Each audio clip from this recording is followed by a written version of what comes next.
नमस्कार विद्यार्थियों, श्रीमती मोहरी देवी तापड़िया कन्या महाविद्यालय जसवंतगढ़ के YouTube चैनल पर एक बार पुनः आपका हार्दिक स्वागत और अभिनंदन है। मैं प्रवक्ता चंद्र प्रकाश गुर्जर। आज की क्लास हमारी BA द्वितीय वर्ष के छात्रों हेतु इतिहास विषय की होगी।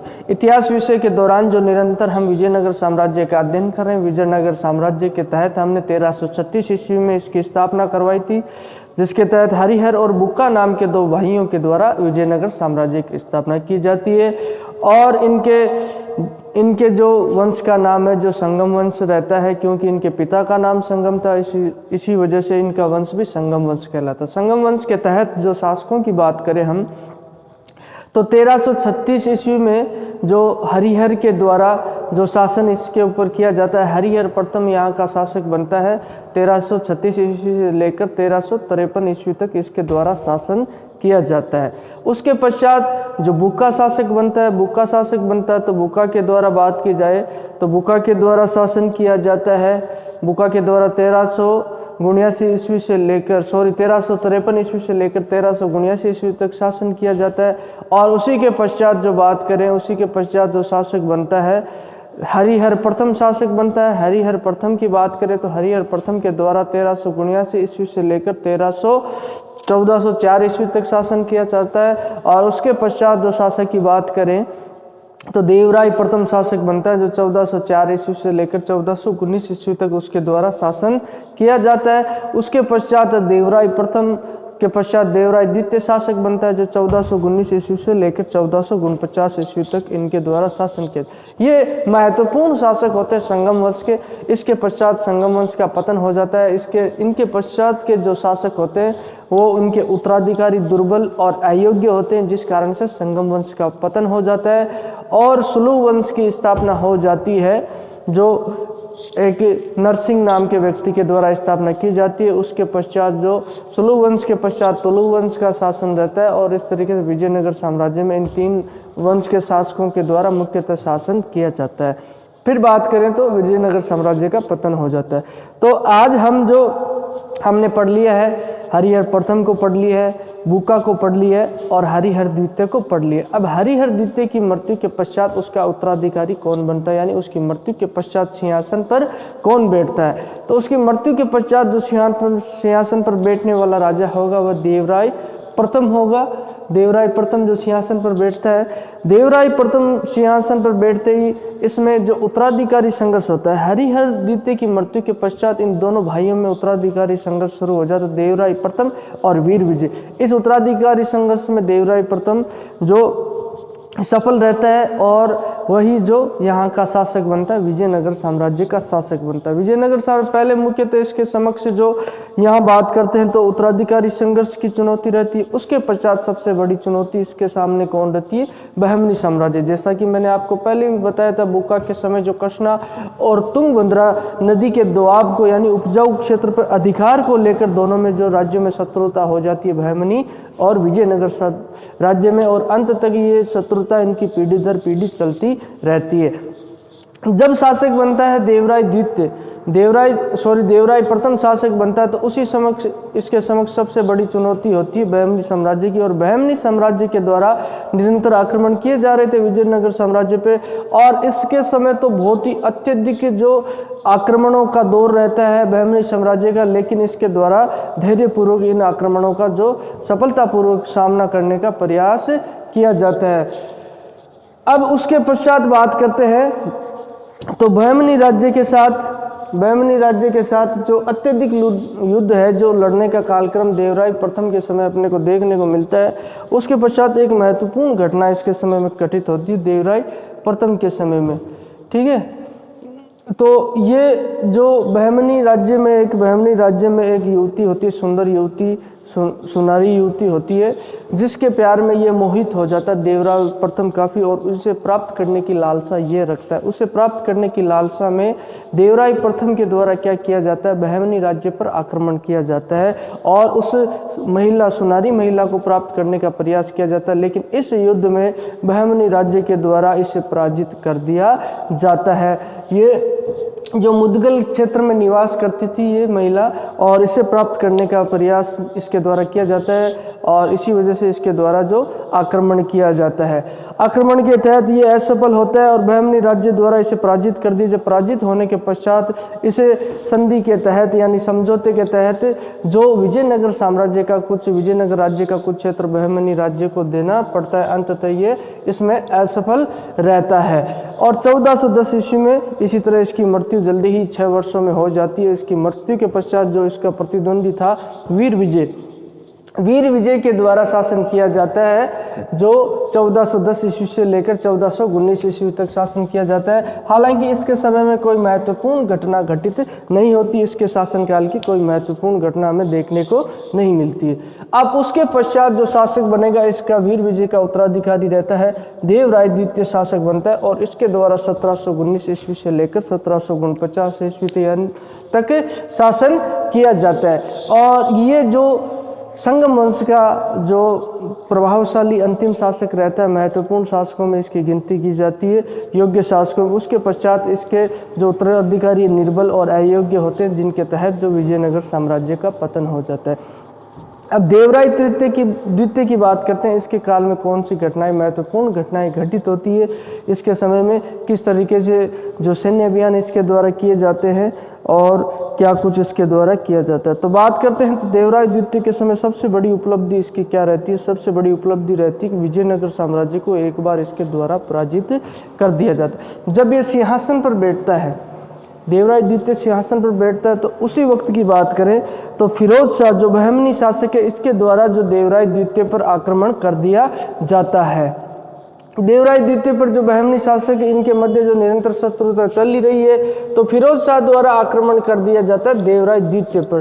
देवराय द्वितीय पर आक्रमण किया जाता है, देवराय द्वितीय द्वारा जबरदस्त युद्ध यहाँ लड़ा जाता है और बहमनी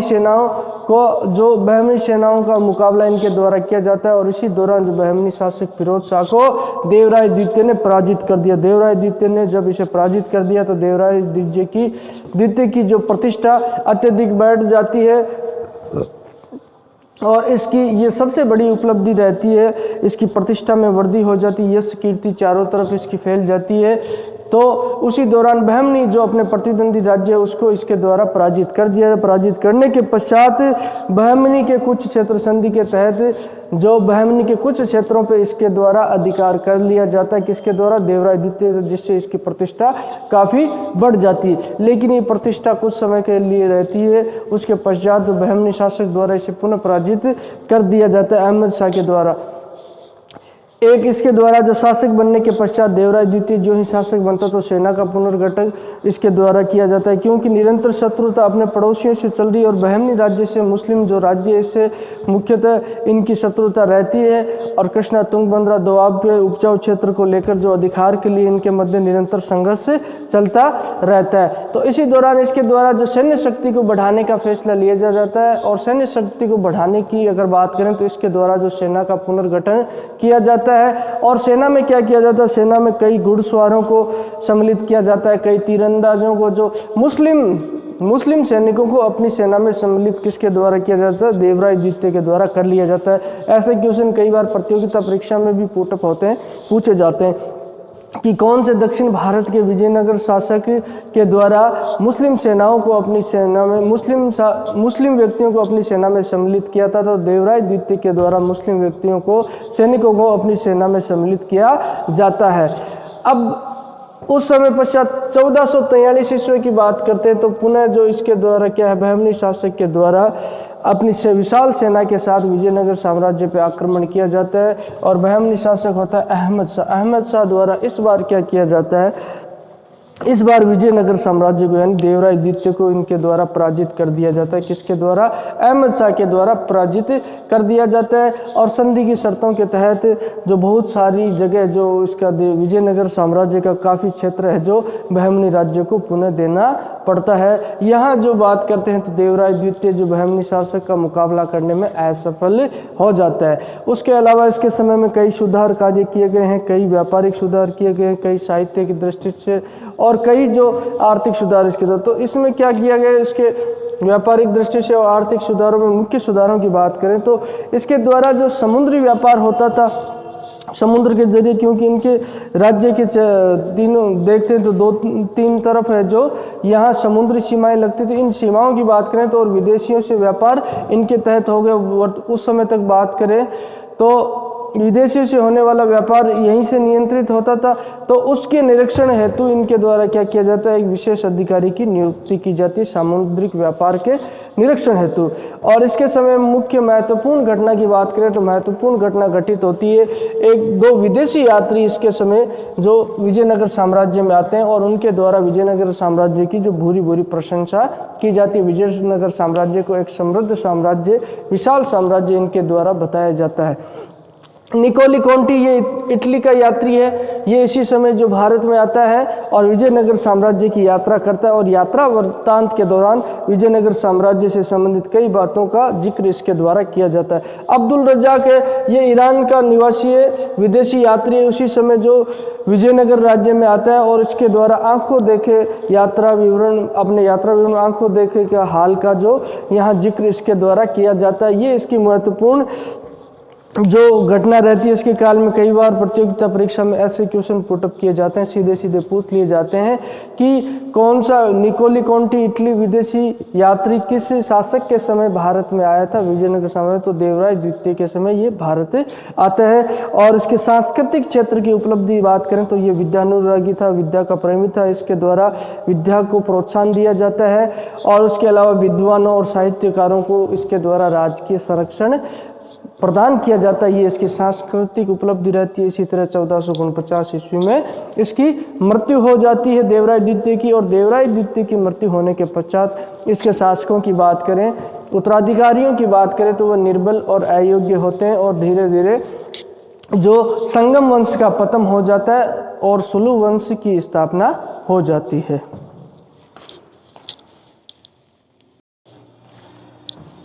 तो विद्यार्थियों, आज की क्लास में हमने विजयनगर साम्राज्य की स्थापना और विजयनगर साम्राज्य के तहत संगम वंश के शासकों के बारे में पढ़ा है। संगम वंश के शासकों की बात करें तो संगम वंश के शासकों में हमने जो हरिहर प्रथम है, बुक्का है, हरिहर द्वितीय और देवराय प्रथम और देवराय द्वितीय के बारे में पढ़ा है। और इसी तहत जो संगम वंश के संपूर्ण शासकों के बारे में हमने अध्ययन कर लिया। आज की क्लास में हमने देवराय प्रथम और देवराय द्वितीय के बारे में पढ़ा और इनकी जो विशेष क्या उपलब्धियां रहती है विजयनगर साम्राज्य को लेकर, किस तरीके से विजयनगर साम्राज्य का विस्तार इनके द्वारा किया जाता है और इनके समय में कौन सी घटनाएं घटित होती है जिसके बारे में हमने जिक्र किया। मूलतः बात करें तो देवराय प्रथम जब शासक बनता है तो इसके प्रतिद्वंदी के मध्य उत्तराधिकारी संघर्ष होता है वीर विजय और देवराय प्रथम के मध्य। और इसी दौरान जो बहमनी राज्य है इसके अत्यधिक आक्रमणों का दौर हमें देवराय प्रथम के समय देखने को मिलता है। उसके पश्चात देवराय द्वितीय के द्वारा शासन किया जाता है। तो देवराय द्वितीय की सबसे बड़ी उपलब्धि रहती है कि फिरोज शाह के आक्रमण को इसके द्वारा असफल कर दिया जाता है और बहमनी शासक फिरोज शाह को इसके द्वारा पराजित कर दिया जाता है, जिसकी इसकी प्रतिष्ठा में काफ़ी वृद्धि होती है। और उसके अलावा जो इसकी सबसे बड़ी उपलब्धि, सेना में जो मुस्लिम सैनिकों को सम्मिलित कर लिया जाता है, कई जो तीरंदाज और घुड़सवारों को अपनी सेना में इसके द्वारा जगह दे दी जाती है। लेकिन 1443 ईस्वी में बहमनी शासक अहमद शाह के द्वारा पुनः देवराय द्वितीय को पराजित कर दिया जाता है। और इसके समय की बात करें तो इसके समय 2 विदेशी यात्रियों की जो मूलतः कई जगह देखे जाते हैं ऐसे क्वेश्चन प्रतियोगिता पर। निकोली कॉन्ट जो इटली का निवासी है, अब्दुल रज्जाक ईरान का निवासी है, ये भारत आते हैं और इनके द्वारा विजयनगर साम्राज्य का उल्लेख अपनी यात्रा वृत्तांत के दौरान किया जाता है। सांस्कृतिक उपलब्धियां भी देवराय द्वितीय की खूब रहती है। और इसके पश्चात जो ये महत्वपूर्ण शासक जो 5 शासक जो संगम वंश के रहते हैं, इनके पश्चात संगम वंश का पतन हो जाता है और नरसिंह सुलभ नाम के व्यक्ति के द्वारा जो इनके उत्तराधिकारियों की जो दुर्बल उत्तराधिकारी इन 5 शासकों के पश्चात होते हैं उनकी हत्या कर और सुलभ वंश की स्थापना विजयनगर साम्राज्य में कर दी जाती है। और सुलभ नगर के पश्चात जो तुलु वंश की स्थापना होती है, जिनका हम आगे की क्लासों में जिक्र करेंगे और अध्ययन करेंगे। तो बोलिए, यहाँ तक कोई चीज़ पूछनी हो, किसी तरह की समस्या हो, शंका हो तो आप निसंकोच पूछ सकते हो। आपके पास जो प्लेटफॉर्म अवेलेबल है, शैक्षणिक व्हाट्सएप ग्रुप, उसके माध्यम से आप अपनी बात रख सकते हो। किसी तरह के सुझाव और राय वो भी आपके आमंत्रित है। उम्मीद करता हूँ कि बेहतर तरीके से आपको समझ में आए। फिर भी कोई भी शंका हो तो आप निसंकोच और बेधड़क पूछ सकते हो। तो आज की क्लास के लिए बस इतना ही, और आगे की क्लासों में हम निरंतर जो विजयनगर साम्राज्य के अन्य वंश है, जिसमें सुलु वंश है, तुलु वंश है, उसके बारे में अध्ययन करेंगे और देखेंगे किस तरीके से विजयनगर साम्राज्य का पतन होता है। तो एक बार पुनः सभी विद्यार्थियों का बहुत बहुत धन्यवाद।